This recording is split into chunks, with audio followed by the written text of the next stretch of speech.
Ya está con nosotros en vivo esta noche, en 4 días, Rogelio Frigerio, exministro del Interior del gobierno de Mauricio Macri, un hombre del desarrollismo argentino, con el que vamos a hablar de varios temas. ¿Sí? Vamos a tratar de abordar la mirada de esta Argentina y sobre todo esto que ha dicho en las últimas horas, que es que no hay que sacar de la cancha a Mauricio Macri. Lo vamos a profundizar con él. Rogelio, ¿cómo te va? Buenas noches. ¿Qué tal? Muy buenas noches, gracias por invitarme. Gracias por la visita. ¿No hay que sacarlo a Macri de la cancha todavía? Bueno, yo creo que en política los dirigentes no sacan a otros dirigentes. En todo caso es la gente con su voto la que lo puede hacer. Y además Macri ha dicho en varias oportunidades que no quiere ser candidato, que está para consolidar la coalición opositora, que está para apoyar nuevos dirigentes, que está, creo yo, para asumir un rol que en la Argentina falta y mucho, que es el de expresidente, ¿no? Que en otros países más desarrollados tienen roles fundamentales. Pero decir que está para asumir el rol de expresidente, ¿no es retirarlo un poco? No, porque la política no es solo las candidaturas cada 2 años. Creo que también hay un problema en la política argentina, entre tantos otros, que es asociar a la política con el cargo público. Digo, yo, que ahora estoy en el llano, no tengo cargo partidario ni cargo en la función pública, creo que hago política y no necesito un cargo público para ejercer mi rol de dirigente político. Y me parece que tenemos que acostumbrarnos a que se pueda hacer política sin cargos públicos, sin candidatura. ¿Sentís, Rogelio, que están resueltos los liderazgos en la oposición? ¿Está claro quién es el líder de la oposición o no? No creo que sea necesario. ¿No les importa o dicen que no les importa mientras tratan de resolver para adentro qué es lo que hacen? Vos fíjate que en el 2015 el liderazgo de Cambiemos se determinó en las PASO, cuando Macri le gana a Sanz del radicalismo y a Carrió de la coalición cívica una elección. Ahí emerge como líder de la oposición y después, por supuesto, profundiza ese rol como presidente. Pero antes de eso no estaba un liderazgo definido. Y hoy, después de la derrota electoral, tampoco hay un liderazgo más colegiado, más horizontal, que yo creo que es sano también para esta coyuntura y para este momento. Ya vendrán tiempos de elecciones donde la gente determinará quién es el líder. Rogelio, dijiste recién, yo volví, estoy desde el llano. De hecho, previo al programa cruzamos algunos comentarios. ¿Cómo se ve al país desde el llano?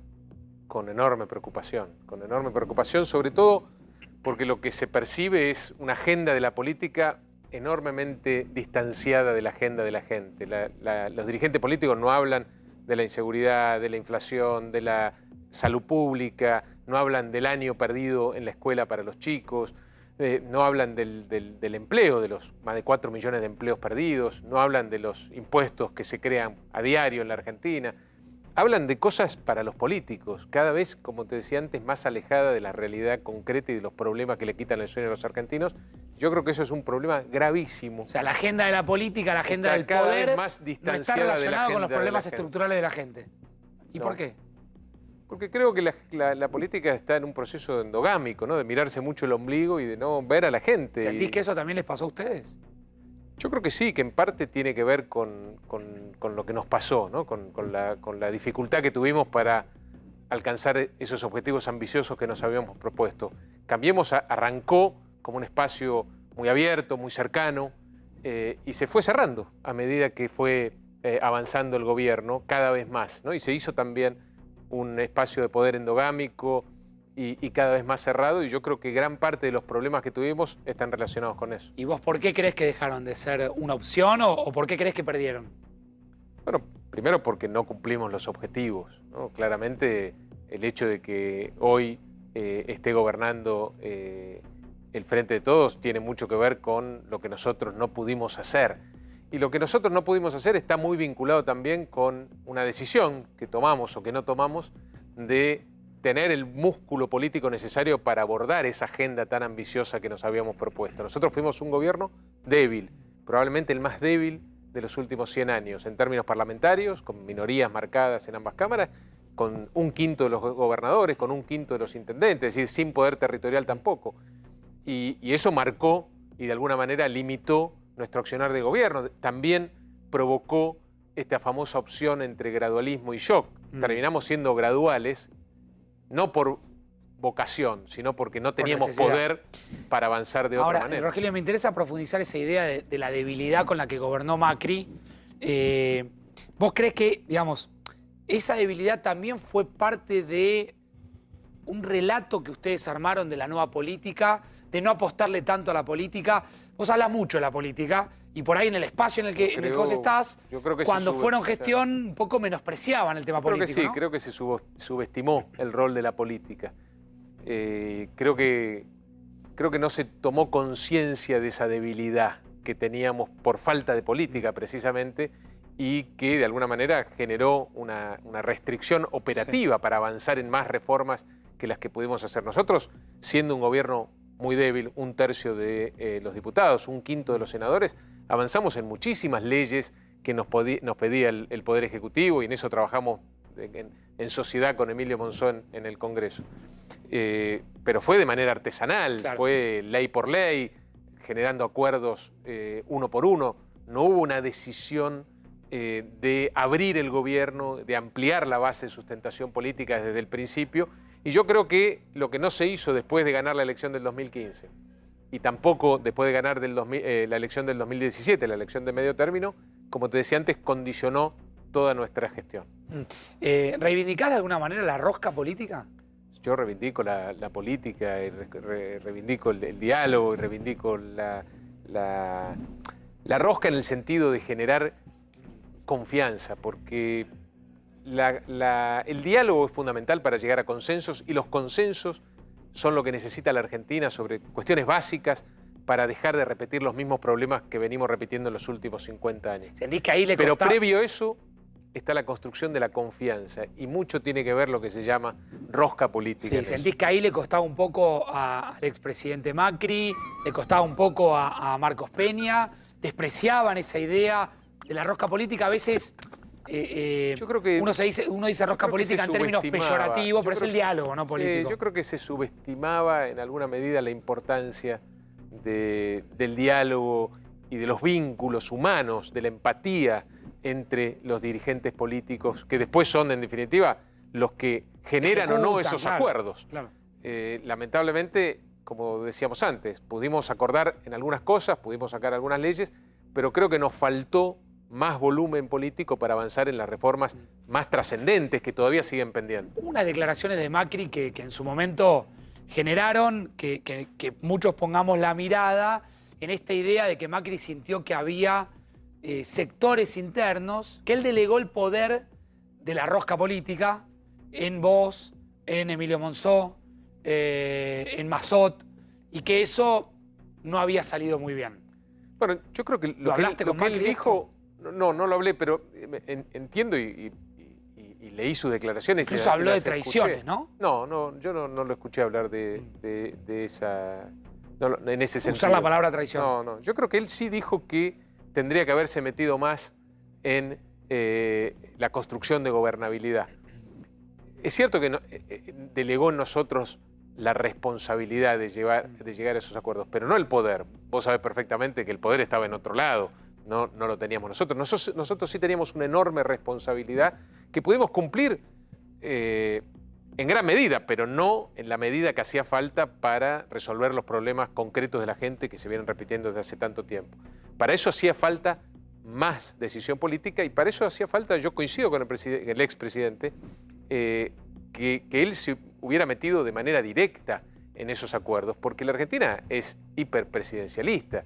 Y cuando un gobierno es extremadamente débil desde la política, como lo fue el nuestro, se requería que la máxima figura política, la que ostenta el mayor poder, tuviera dedicación casi full time en esa construcción de mayor volumen entonces político. Con la mirada de Macri, de que él debiera haberse involucrado más en lo político. Creo que sí. ¿Y en qué se involucró? Si no se involucró en lo político. Bueno, en otros aspectos de la gestión, pero me parece que precisamente por no entender, a mi juicio, o no compartir este diagnóstico que implica que la raíz de nuestros problemas o de las dificultades que tuvimos para alcanzar los objetivos estaba en nuestra debilidad política, al no coincidir con este diagnóstico, no terminamos poniendo la energía y el esfuerzo precisamente en ampliar el músculo político. Claro. Hablaste, Rogelio, antes de la agenda de la política, de la agenda del poder. ¿Cuál crees que debiera ser?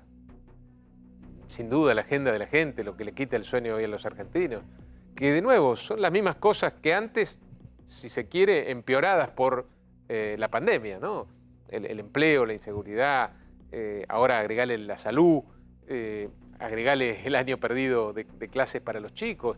Nada está claro de cómo sigue esta película en el futuro y eso genera una enorme incertidumbre, miedo en los argentinos respecto a lo que puede pasar en el futuro. Y la política está precisamente para solucionar estas cosas, para darle tranquilidad a la gente. ¿No lo ves al presidente Alberto Fernández metido en eso?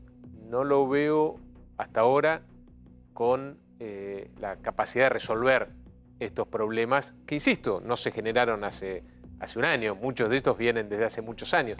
Pero no le estoy viendo al gobierno la capacidad de gestión para resolver problemas. Ni siquiera estoy viendo la capacidad de convocar a otros, porque yo soy de los que creen que ningún espacio político por sí mismo va a resolver estos problemas que no ha podido resolver nadie en tanto tiempo. Hay que convocar a todos o a una parte significativa de la política para ver si entre muchos podemos resolver algo que entre pocos hasta ahora nadie ha podido resolver. Esa idea de convocar, ¿vos crees que se tiene que hacer un gran acuerdo? Ahí coincidís un poco con la mirada de Alberto Fernández, pero nunca terminan de hacerlo en términos formales de convocatoria. Bueno, es que, ¿Te sentarías vos en una mesa? Pero fíjate lo que pasó, ¿no? Yo creo que al principio del gobierno parecía que con la convocatoria a los expertos por el COVID, la convocatoria a Rodríguez Larreta y a gobernadores de la oposición, había algo embrionario en términos de la posibilidad de generar diálogo. Una mesa donde por lo menos se pusieran encima los problemas de la gente para ver si los podíamos resolver entre todos. Pero la base de esa posibilidad de generar consensos a través del diálogo está en la confianza.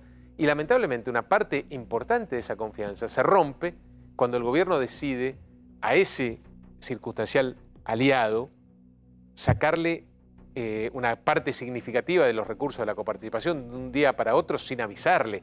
Eso es lo que precisamente no hay que hacer, porque para avanzar en los consensos se necesita generar confianza y generar confianza cuesta muchísimo. Este gobierno empezó a hacerlo y con una sola medida dio por tierra con todo ese esfuerzo inicial.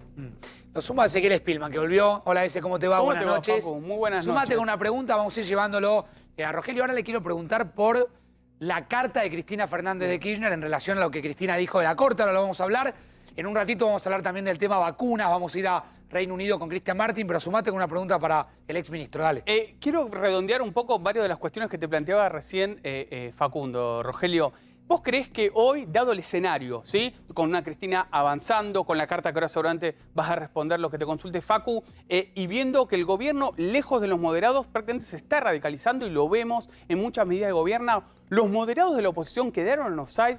Vos, Emilio Monzó, en algún punto Larreta, quien fue un moderado y terminó con 3 puntos menos de coparticipación. ¿Crees que quedaron un poco en offside ante las últimas movidas del gobierno en los últimos 3 a 6 meses? Yo sigo reivindicando la responsabilidad y la moderación de la política en un momento como este tan delicado. Me parece que la gente, pensando en la gente, que es lo que debería hacer la política permanentemente, no quiere ver a políticos tirándose piedras, pasándose facturas, echándose culpas. ¿Seguro, Rogelio, que no quiere ver eso? Yo estoy convencido que la mayoría de la gente no lo quiere hacer. Es un dilema incluso para nosotros como comunicadores. Pero me parece, Facundo, que lo que hay que entender es que los extremos, que probablemente no se sientan tan incómodos en esas peleas, son las minorías. Quizá sean mucho más ruidosas que el centro moderado. ¿No se paga un costo en este país por ser moderado? Es una locura lo que estoy preguntando. A ver, 3 puntos de coparticipación le costó a Larreta. No, pero eso, digamos, no tiene que ver con la moderación, eso tiene que ver con una, a mi juicio, mala decisión del gobierno nacional. Algo que yo creo que puede significar un antes y un después en la política de este gobierno. Yo creo que uno tiene una convicción y no puede cambiarla de acuerdo a las circunstancias o a la comodidad de plantarse en un extremo. Es mucho más cómodo estar en un extremo. Hay quienes lo hacen, Rogelio. Es cierto, pero... Gobernando con encuestas o haciendo tele con una planilla de rating, ¿no? Parándote en un extremo siempre vas a estar más cómodo y protegido. Yendo por el centro, intentando tener una visión responsable y moderada frente a la enorme complejidad de los problemas de la Argentina, probablemente uno pague costos, pero son costos que valen la pena. Porque el principio de esta forma de ver la política tiene que ver con asumir de alguna manera que en estos últimos 50 años todos hemos sido corresponsables de que la Argentina o de que los argentinos vivan cada vez peor. por supuesto no todos tenemos la misma responsabilidad. Hay quienes han gobernado más tiempo, hay quienes han gobernado con mayor bonanza y no la han aprovechado. Hay quienes han tomado decisiones peores que otros, pero mal que mal, todos hemos sido en alguna medida corresponsables de que la Argentina esté cada vez peor, de que los argentinos estén viviendo cada vez peor. Asumiendo eso, podemos sentarnos en esta mesa de la que hablábamos de otra manera, porque ya esta idea de echarnos culpa y pasar facturas no tiene demasiado sentido. Vos ves a toda la sociedad argentina preparada para ese nivel de autocrítica. Me pareció muy interesante algo que vos diferenciaste en las últimas horas, que es una cosa es hacer una autocrítica y otra cosa es autoflagelarnos. Porque la autoflagelación no permite que nadie, por supuesto, mire para adelante. Pero tiene que ser de un momento, uno tiene que asumir en qué se equivocó. Básicamente, ¿pero la sociedad asume cuando se equivoca? Bueno, pero yo creo que eso es más responsabilidad de los dirigentes, no solo de los dirigentes políticos, de los dirigentes en general que tiene cualquier sociedad, empresariales, sindicales, de los credos, etc. Me parece que asumir los errores sirve en la medida en que no los volvamos a repetir. Precisamente esta situación que vive la Argentina desde hace tantas décadas de repetir siempre los errores, los problemas de la Argentina son los mismos de hace medio siglo, no hemos cambiado de problemas. En otros países, cada 5 años, cada 10 años, cambian los problemas y los políticos y la gente lidian con problemas distintos. Nosotros venimos lidiando con los mismos problemas hace 50 años o más, y esto en gran medida tiene que ver con un mal diagnóstico y con no asumir nuestra responsabilidad, la responsabilidad que le quepa a cada quien, y también con el hecho de que preferimos echarnos culpa, preferimos pasarnos facturas, que sentarnos en una mesa y ver cómo resolvemos los problemas concretos de la gente. Hoy ves lejos la posibilidad de armar una mesa. ¿Vos formarías parte de esa mesa? Pero por supuesto, yo creo que no tiene que ver con quién va a gobernar después, las elecciones, quién gana el 2021, quién gana el 2023. Tiene que ver con la posibilidad de que los argentinos empecemos a dejar algún problema atrás.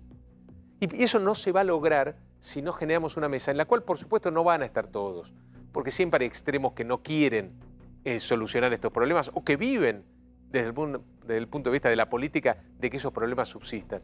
Pero la gran mayoría, yo estoy convencido, sí quiere esto. Falta tomar la decisión, la iniciativa de sentarnos en una mesa a pensar en la gente y no tanto en la política o en los partidos políticos. ¿Dialogás con el gobierno? Sí, tengo diálogo con muchos dirigentes de este gobierno y lo tengo desde antes también. Yo creo y apuesto siempre al diálogo. ¿Y eso no quiere decir que esté de acuerdo con lo que piensan y con lo que hagan? Está claro. ¿Y eso no te hace que te pasen factura adentro de tu espacio? Ya le pasa. Bueno, A ver, ¿cómo, Spillman? Ya le pasa, Facu, eso que planteas. Explícalo, a ver. Y hay un sector de Juntos por el Cambio que tiene posiciones diferentes a las que tiene Frigerio, las que tiene Monzó, las que tiene Larreta, y por esa posición de moderación han pagado costos internos durante todo este año. Los han acusado de tibio, los han acusado de no querer confrontar abiertamente con el gobierno, y eso es ahí, por eso venía la pregunta, y retomo lo que decía Facu, ¿no? ¿Cómo manejás o cómo has manejado los costos internos de no haberse plantado más fuerte frente al gobierno, sobre todo en los primeros meses? La verdad que no me parece algo relevante asumir esos costos internos. Yo estoy pensando en el presente, en la dificultad que tienen hoy los argentinos de vivir en este país, pero también en la posibilidad de que en el 2023 haya una alternativa distinta para superar finalmente estos problemas. Y cómo construyamos ese camino hacia el 2023 también va a determinar si en el momento en el que la gente vuelva a confiar en la oposición para asumir las riendas del país, vamos a poder contar con esa masa crítica necesaria para resolver estos problemas. Rogelio, si nosotros hoy hacemos política con el enfrentamiento, creemos que la construcción política es posicionarse enfrente de otro, tirarse piedras y generar permanentemente antinomias, cuando nos vuelva a tocar la responsabilidad de conducir este país, si recuperamos la confianza de la gente, no vamos a tener esas herramientas que necesitamos precisamente para llegar a los acuerdos sobre temas básicos, para dejar los problemas de toda la vida atrás. Por eso hay que tener mucho cuidado en cómo uno hace la construcción política desde hoy, pensando en que en algún momento, ojalá lo antes posible, la dirigencia política o la mayoría de los dirigentes políticos puedan anteponer los problemas de la gente antes que las cuestiones personales o partidarias. ¿Cómo se saca un país que tiene hoy 44% de pobreza? Cuando ustedes dejaron el gobierno hay 30% de pobreza estructural con el kirchnerismo, con el macrismo. Hoy, digamos, la pandemia se va a ir, seguramente se recuperará un poco, pero hay una pobreza estructural. Es una pobreza que creo que nos, digamos, debiera interpelar a todos. Bueno, puedes vivir en un país donde hay 30% de pobres, donde hay 6 de cada 10 pibes del conurbano y pibas del conurbano bonaerense que están, digamos... El 60% de los chicos hoy en la Argentina son pobres. ¿Cómo eso, se vive así? Y se vive muy mal. Y es casi inexplicable frente a esta realidad tan cruda que vos estás describiendo. Y agregale un montón de otros problemas, ¿no? Problemas de vivienda, de salud, de educación. ¿Cómo esa realidad que nos tiene que golpear en la cara todos los días no obliga casi a la dirigencia en general de la Argentina, insisto, en esto no solo la política es responsable, a anteponer estos problemas a cualquier cuestión personal, cualquier cuestión de vanidad personal, cualquier cuestión partidaria o sectorial? Creo que llegó el momento de que todos entiendan que tiene que estar primera en la agenda las cuestiones y los problemas de la gente. Creo que lamentablemente todavía estamos lejos de eso. Viste que hay algunos analistas que dicen que el problema es Macri y Cristina, los dos juntos. Que si ellos no hacen un renunciamiento, siempre va a haber una clase política dividida, encolumnada, atrás de esos dos liderazgos.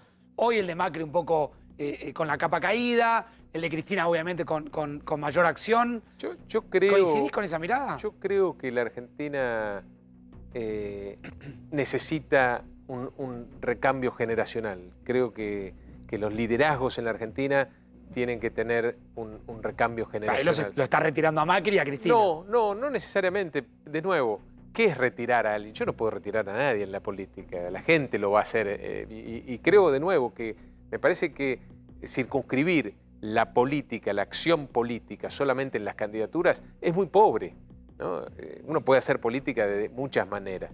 Yo sí creo que bueno, pero los dirigentes... en la política hay una ambición de acceder al poder y acceder al poder, detrás de eso hay una mirada de poder gobernar. Pero si la ambición de acceder al poder está o es más fuerte que la ambición de resolver los problemas de la gente, sí, estamos básicamente frente a un dilema tremendo para Rogelio, el futuro de la Argentina. no hay una idea equivocada en este país de qué es el...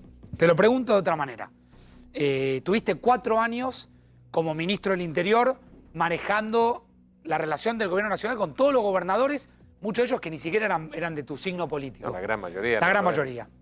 Entonces, desde ahí te pregunto, ¿qué es tener poder en la Argentina? ¿Vos te considerabas un hombre poderoso en ese momento? No, para nada.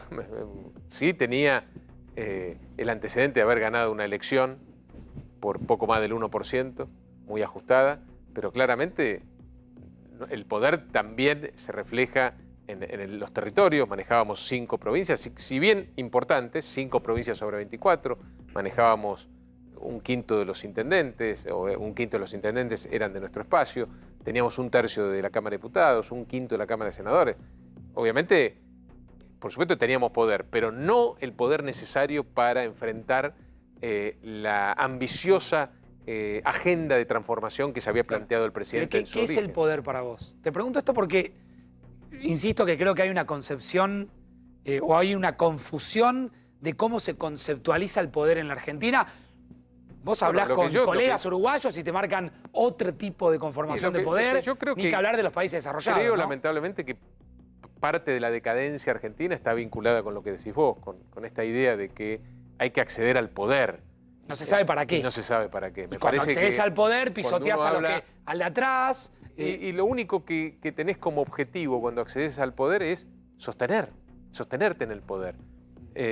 Yo creo que, además, lo que necesita la Argentina, si se quiere, es un renunciamiento de los dirigentes políticos que digan, vamos a estar 4 años y nos vamos a nuestra casa y dejamos que venga otro. Porque creo que le ha hecho mucho daño a la política argentina esta idea de ¿Estás planteando que no debiera haber reelección? Cualquier cosa con tal de sostenerte en el poder. ¿Estás planteando que no debiera haber reelección presidencial? Frente a la gravedad de la situación que está en la Argentina, yo creo, por lo menos, que los políticos tienen que plantearse seriamente que es mucho más importante concentrarse en una agenda que implique resolver de a poco, porque son problemas muy complejos, las dificultades por las que atraviesan los argentinos, que poner la cabeza, el foco, la energía en sostenerse en el poder. Hasta ahora lo que hemos visto, lo que perciben todos los argentinos, es que la política se ocupa mucho más de sostenerse en el poder o de lograr el poder y no de transformar esta triste realidad que nos acompaña todos los días. ¿Qué edad tenés, Rogelio? 50. 50. Te voy a preguntar ahora, me lo contestás, me avisan si ya tenemos lo próximo. Si no me lo contestás ahora, me lo contestás después. ¿Qué te motiva? Vos que sos economista, ¿no? Sí. Sos economista. Ahora me vas a responder. Te dejo abierta la pregunta. ¿Qué te motiva a hacer política? Ahora me lo respondés en algunos minutitos. Hay una información urgente, escúchenlo.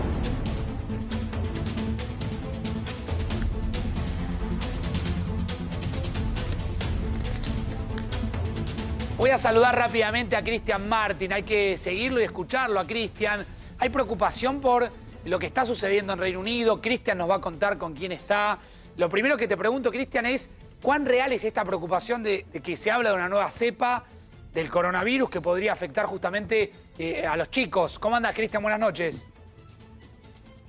Hola, Facundo, un saludo grande. Estamos con Gabriela Fillón, que es la primera argentina en recibir la vacuna el viernes por la tarde, 7 de la tarde aquí en el Reino Unido, 4 de la tarde en Argentina, en el hospital de Yeovil, en el sur de Inglaterra.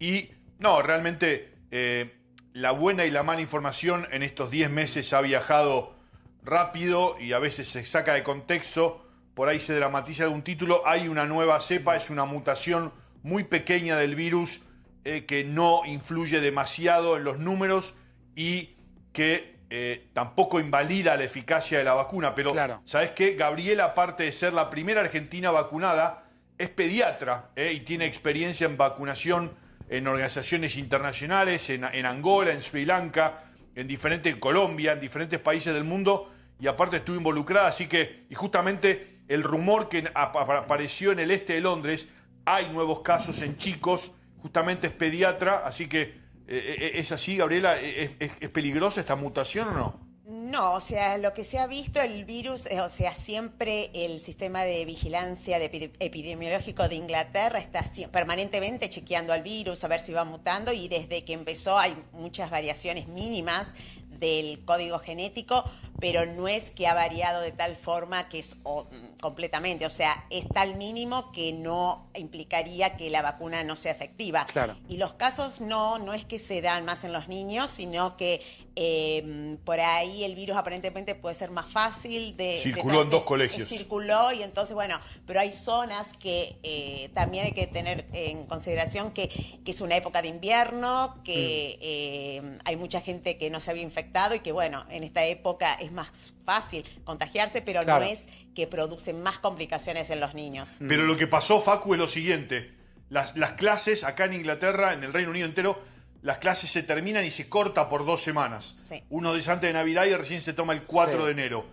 Algunos, explicamos el concepto de burbuja en los colegios, como entre 2 o 3 clases forman una burbuja y después que hay cierta cantidad de positivos, mandan a todos a la casa. Algunos decidieron terminar unos días antes, ya las clases estaban casi terminadas y adelantaron el fin. Pero y se han cerrado 2 burbujas en 2 colegios por esta nueva cepa, pero no es un virus desconocido. Bien. Las autoridades están al tanto y la vacuna va a ser efectiva. Por lo tanto, bien, no es una preocupación mayor. Cristian, que me gustaría preguntarle a la doctora Fillón, ¿cómo le va, doctora? Buenas noches, gracias por recibirnos, por abrirle la puerta. Hola. Bien, si la preocupación, más allá de que lo aclararon, y la verdad que nos da mucha tranquilidad que lo aclaren, sobre todo en el caso suyo, doctora, que es pediatra, si acá lo que preocupa no es que el virus haga varias cepas nuevas, más allá de que esta última cepa no sea lo preocupante que al principio pensamos que era, ¿no?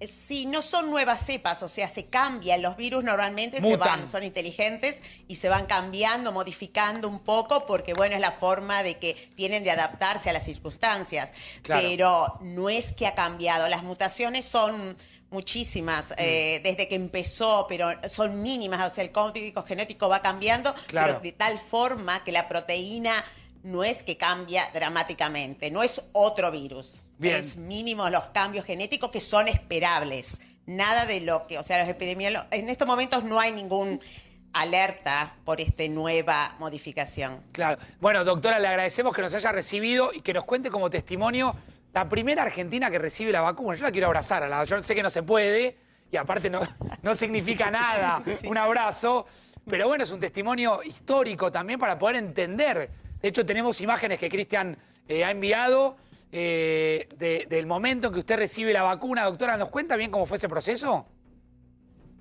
Lo primero es que son las peores selfies de la historia de las Sí, selfies. sí, no, Está es muy la bien. verdad que todos me preguntaban si me dolía. Le digo, la verdad que estaba preocupada en sacarme la selfie, que no presté atención a la aguja, pero no me dolió para nada.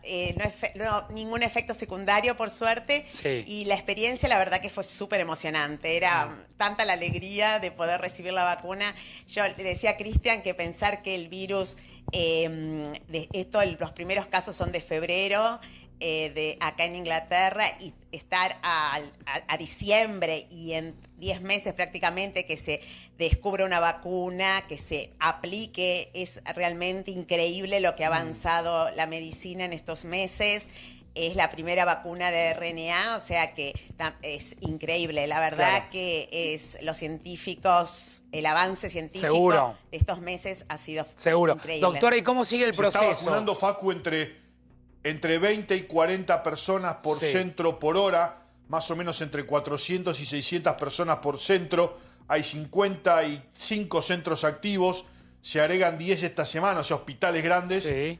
y se agregan casi 100 clínicas locales donde la vacuna se va vienen en partidas de 975 dosis, y eso es cuando una vez que se descongela hay que usarlas. Seguro. Por eso, Gabriela, que pese a ser personal de primera línea, no estaban, ¿no?, en la lista de los primeros en ser vacunados, se la ofrecieron porque cuando descongelaron se vacunó a la gente que tenía las citas y sobraban, y le ofrecieron al personal del hospital de Yeovil, acá en el sur de Inglaterra, donde trabaja ella, que estaba de guardia. Fue un poco de casualidad, pero ahora se ha logrado dividir esas partidas y se va a llevar en una logística rápida, porque una vez que se congela, ¿cuánto tiempo hay que usarla? 5 horas. Desde que se descongela, o sea, se dejan en un lugar estable, se descongelan y se deben usar dentro de los 5 días. Sin moverlas. Sin movilizarlas, Claro. exactamente. No se puede trasladar, se quedan en la nevera.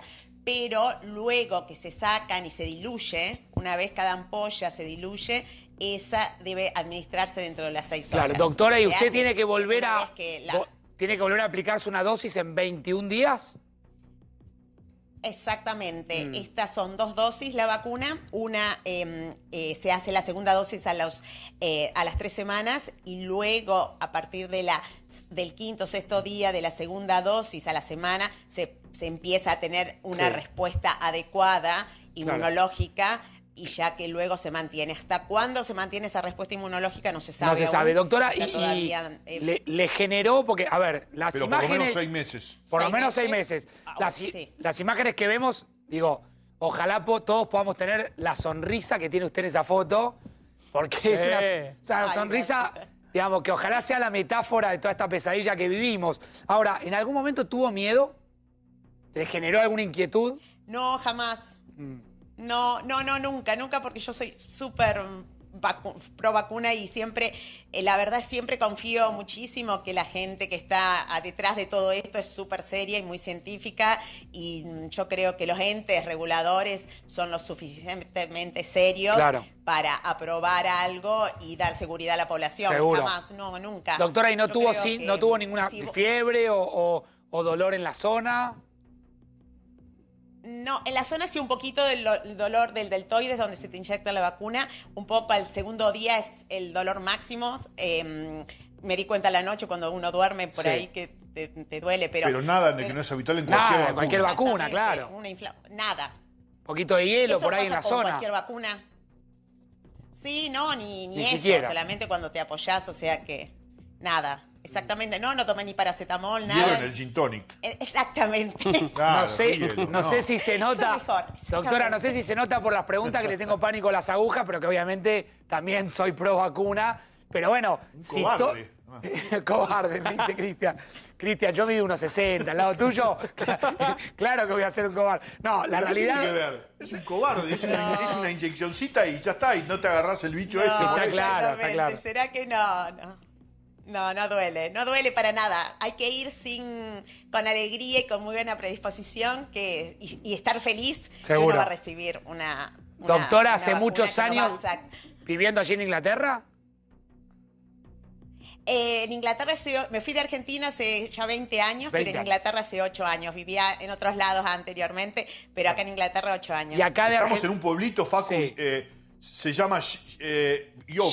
Sherborne. El pueblo donde vivo es Sherborne. En Dorset, realmente en un lugar de los más inhóspitos. Al de sur. Sí, Inglaterra. una zona profunda de Inglaterra. Zona profunda. Claro. Realmente, Gabriela, muy hospitalaria, divina, contando su historia optimista. Pensamos que es la primera, por ahí aparece alguien que se la dio el martes o el miércoles o el jueves. Todavía no, por eso la primera No. argentina y latinoamericana. Total, Hemos averiguado, Cristian, y aparte son por casi la- 25.000 vacunados desde el martes por día y no hay otro. Por la sonrisa de Gabriela, si aparece otro, vamos a decir que es la segunda. O sea, Gabriela quedó como la primera y aparte, Cristian te cuenta la historia porque ya ha dado tantos anticipos. Cristian, doctor, me imagino que se extraña Argentina. ¿De dónde es usted de Argentina? De Rafaela, provincia de Santa Fe, Ah. la Perla del Oeste. Mire, le iba a decir, hubiera asegurado que era rosarina, por cómo arrastra un poco. Ay, es que hice la mitad de mi vida estuve ahí en Rosario. Yo estudié en Rosario, en la Universidad Nacional de Rosario. Hice mi residencia Sí. en el Hospital Baigorria. Así Sí. que soy también rosarina por adopción. ¿Y estuvo Amo Rosario. estuvo en el Garraham, doctora? ¿Me cuentan por ahí? ¿Cómo le va? Ezequiel Spillman. Y sí, estuve en el Garrahan, hice mi neonatología. Soy pediatra y neonatóloga. Y es verdad, hice unos meses en el Garrahan, muy bien. Sí. Acá empezamos rápidamente, Alguno me doctora, averiguó ahí, sí. a recibir información. Ya que estamos haciéndole pregunta, ¿por qué se fue a Inglaterra? ¿Persiguiendo qué? Ay, ¿por qué? Porque cuando estaba en África conocí a mi ahora ex marido, que es inglés. Sí. Así que por él me vine a Inglaterra. y Qué luego, chuma, bueno, dirá, pero la ahora doctora estoy acá dirá, con qué mis chuma, ¿qué hijos. le importa? Pero bueno, o sea, hace doctora a Pero no, la por mi entrevista. marido, que es ex marido. Bueno, Mirá, me doctora, hizo milanesa de pollo. muy bien. Pastel de peras. Sí, Muy bien, la muy cociné rico. bien. le Gin digo. tonic, café. Me vine hasta acá, hasta el sur. Está muy al bien. lugar inhóspito acá. Una Está muy diosa, bien. una reina realmente. Está bueno, no voy a preguntar Gracias. cuántas milanesas, Cristian, lo dejamos para la próxima eso, pero le agradecemos. No, pobre, comió poquito. Fui juicioso. Sí, muy juicioso. Gracias, Cristian, gracias a la doctora también. Pero para terminar, Facu, Sí, tuyo es el cierre, dale. 800.000 dosis de acá a Navidad y suben los casos en Londres y bajan en el resto del país. Londres desde el miércoles entran restricciones estrictas. De hecho, habíamos hablado en A24, los estadios londinenses podían recibir público desde la semana pasada. Sí. Eso se corta. No va a haber público en 6 estadios de Premier League y va a cerrar todo lo no Bien. esencial, pero van a dejar ese paréntesis del 23 al 27 de diciembre, donde 3 hogares o 3 burbujas van a poder reunirse para festejar las fiestas. Bajan los casos en el Reino Unido, pero suben en Londres, así que restricciones de las más altas acá en el Reino Unido, en la capital. Está muy bien. Gracias, Cristian. Excelente, como siempre. Doctora, felicidades. Que pase una linda Navidad. Gracias. Gracias, Igualmente para todos. Feliz Bueno. Navidad, Argentina. Lo Chao. mismo, gracias. La doctora Gabriela Fillón, la primera argentina en darse la vacuna. Ponemos esta sonrisa, nos contagia, obviamente, la doctora, esa sonrisa, porque no nos queda otra, Rogelio. ¿Te vas a vacunar vos? Sí, por supuesto, cuando... No tenés ningún inconveniente con esto, no hay grieta en la vacuna para vos. No. Viste que la grieta llega hasta O sea, el a tema todos de lados, salud. pero creo que todos los que puedan tienen que vacunarse, Seguro. empezando por la población de riesgo. ¿Cómo viviste? ¿Cómo conviviste con todo esto? Bueno, yo estuve en Entre Ríos Sí. la mayor parte del tiempo, en el sur de Entre Ríos, donde tengo mi casa, así que fui un privilegiado en términos de pandemia y de restricciones al movimiento, porque estaba en el campo prácticamente. Y también fui un privilegiado porque después de muchos años de actividad muy intensa pude dedicarme a mi familia, a mis hijos, y la verdad que pude aprovechar el tiempo en ese sentido. Claro, que uno por ahí cuando está por afuera de la gestión lo siente mucho más, ¿no? Sí, muchísimo más, claramente. No, me preguntabas el tema del virus o del virus o el bicho de la política, ¿no? Creo que eso se tiene y se lleva en la sangre.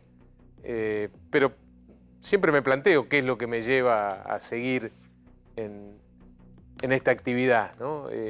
Insisto, una actividad que no necesita de cargos públicos ni de cargos partidarios para ser llevada adelante, sin ánimo de ser autorreferente. Siempre doy el ejemplo de mi abuelo, que hizo política desde los 12 hasta los 92, 80 años, y fue funcionario 2 años nada más de Frondizi, y nunca más tuvo un cargo público, y siempre hizo política, y siempre tuvo la pasión por la política que de alguna manera yo creo que llevo también en la sangre, independientemente de que hacer política, volver a armar un proyecto político, implica perder ese contacto diario con mis hijos, con mi familia en general, que disfruto mucho. ¿Me esperás un minuto más? Lo saludamos a Juan Carlos de Pablo, que está con nosotros. Juan Carlos, lo primero que te miro antes de entrevistarte, Está impecable, ya sabés lo que es, después Está te contesto al final de la entrevista cómo te veo el índice barba, es lo que más me preocupa de Pablo. Después te hago la apreciación. ¿Cómo andás? No se puede confiar en vos, porque cuando me quiero anticipar, vos me decís, no, eso queda para el final, y ahora me sorprendiste. Y esto para el final. Soy fenómeno. Vélez Sarsfield ganó el último partido, no tengo ningún problema. Claro, está muy bien. ¿Vos te vas a vacunar, Juan Carlos, también? Mira, por supuesto, yo tengo un clínico Sí. que se llama Lanosa, que tiene algunos añitos más que yo. Entonces, simplemente se agarré y decir, Lanosa, sí. ¿Vos te vacunaste? Sí. ¿Cuál te vacunaste? Esa. Yo voy y hago lo mismo. La misma. Nadie puede pretender que uno se vuelva experto, esta vacuna sí, esta vacuna. Entonces, es un tema de fe. Ahora la pregunta es, ¿en quién crees? Claro. En mi clínico, listo. Totalmente. Él me dice, tirate al río, voy y me tiro al río. Está muy bien, está muy bien. De eso se trata. Juan Carlos, buscando ahí una suerte de paralelismo con el virus, con los problemas económicos de la Argentina, si vos tuvieses que pensar en una vacuna para que la Argentina se cure de esta enfermedad económica, digamos, en la que vivimos, ¿qué 3 o 4 cosas debieran hacer los gobiernos para que no tengamos que llamarte todos los años, hablar del Fondo Monetario, hablar del dólar, del déficit, de la inflación? Es un tema de medidas, es un tema de combinación entre, digamos, un cuerpo político, digamos, que apoya y un equipo económico que arma un programa. Y hoy faltan las dos cosas. La palabra del presidente está totalmente devaluada y el equipo económico yo lo veo por debajo de las circunstancias.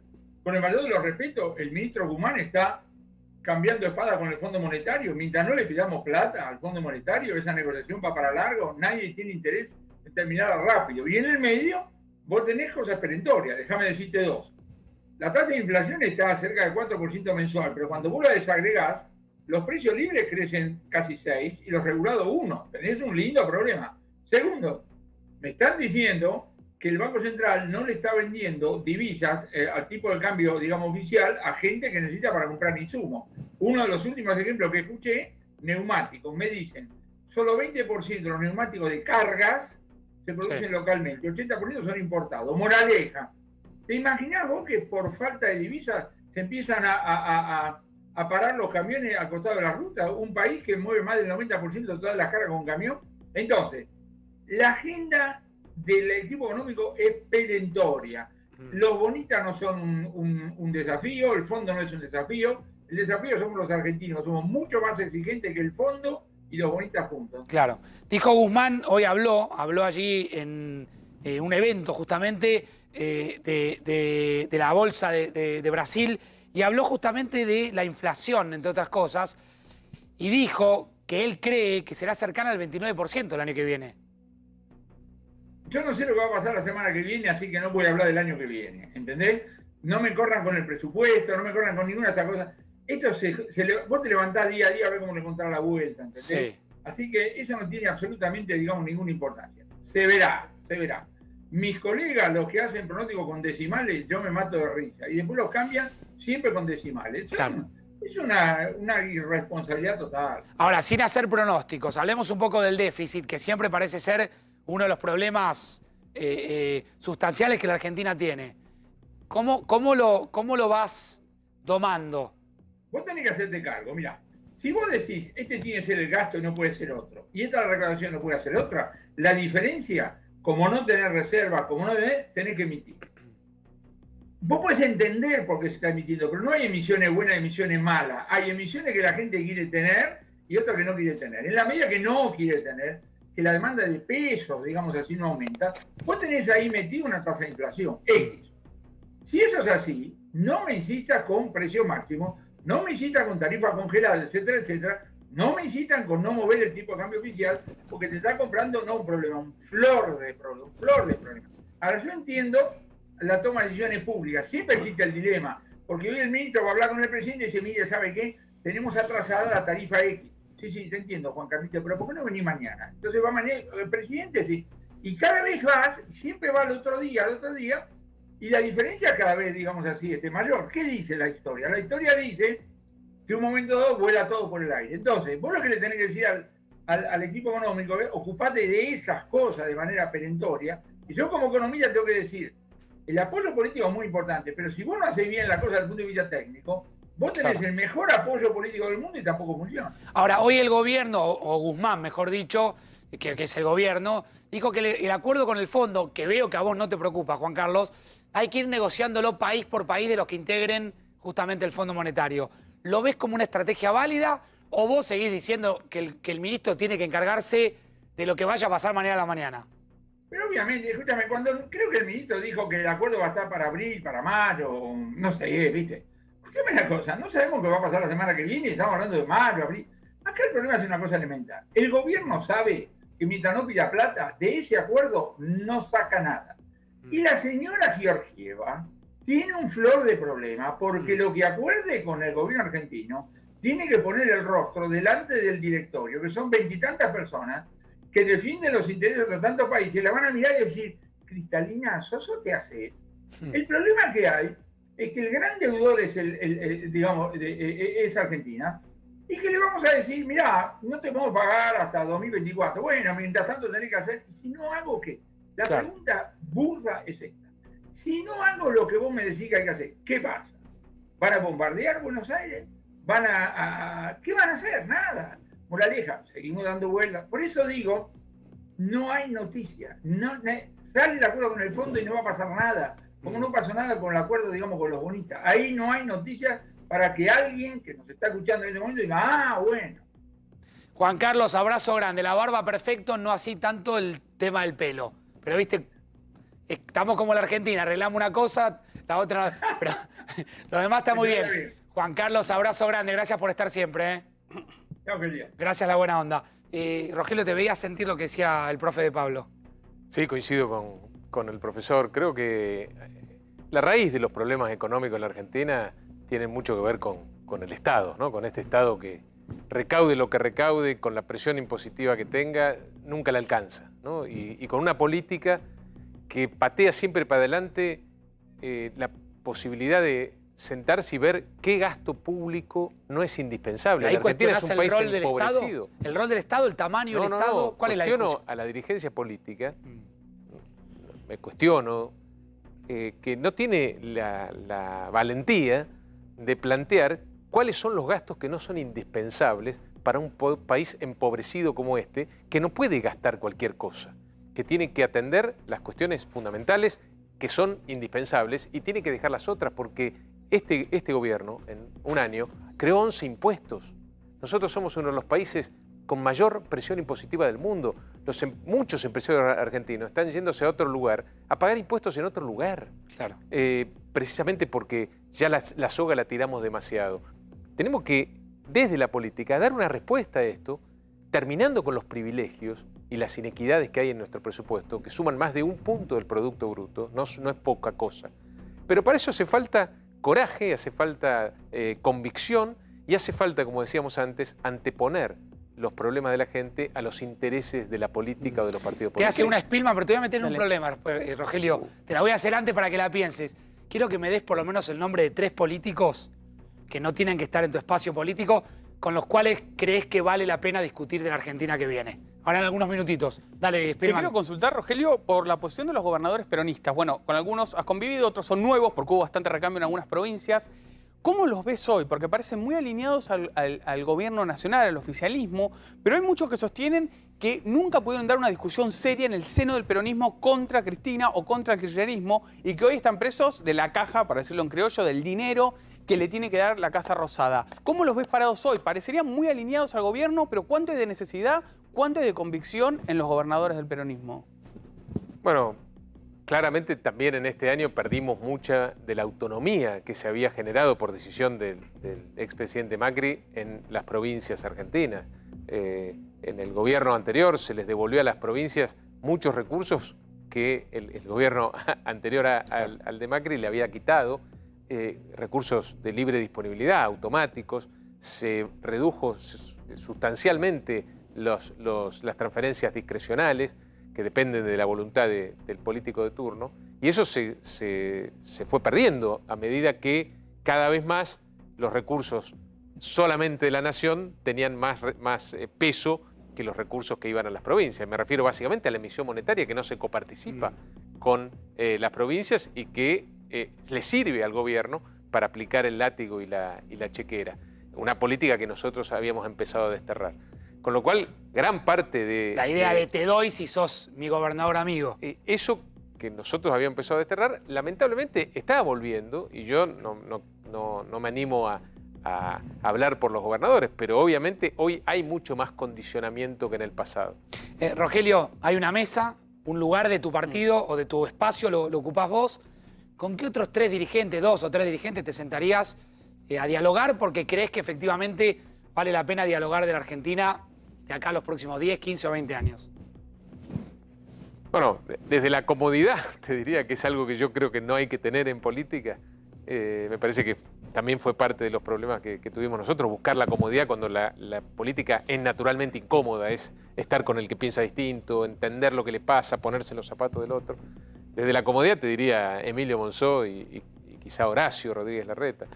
Pero eso no alcanza para la construcción política que necesitamos. Hay que pasar esa frontera. Y yo creo que, como decía Ezequiel recién, creo que los gobernadores tienen un rol mucho más importante que el que hasta ahora han mostrado en esta situación difícil de la Argentina. Así que me sentaría con 3 o 4 gobernadores y trataría de construir un principio de consensos básicos para mejorar la vida de la gente. Rogelio, muchas gracias. Que venga gracias. con nueces pecan la próxima vez, Facundo, para Navidad. Nueces pecan si puede traer para los muchachos, para todos. El exministro puede traer. No, está bien. Nueces pecan, mira, los muchachos me dicen. ¿Productor de nueces pecan? Soy productor de nueces. Qué rico. Río, así que... Qué rico, lo esperamos para la próxima. Con helado, dice, pregunta a Babi si trajiste. El helado no sé si lo... El helado que lo traiga Ezequiel. Yo traigo la nuez. Rogelio, gracias. Gracias por la invitación. Nos estamos ya yendo. Número de recuperados tenemos en la Argentina que cada vez sube más. 1.340.120 recuperados. Ha vuelto Spillman. Yo lo valoro a usted. Espere, yo quiero... Escuchá esto que te va a interesar. Ha vuelto Spillman, efectivamente. Solamente quiero hacer una pregunta, Spillman, por sí o por no. Esto le va a interesar a Rogelio también. Mirame a los ojos, Spillman. Dígame. Mire que volví porque quedan 10 días más de programa. Escúcheme. ¿Por sí o por no? Sí. ¿Usted se hizo un lifting? No, ¿cómo? ¿De dónde sacó eso? Qué papelón, qué bárbaro.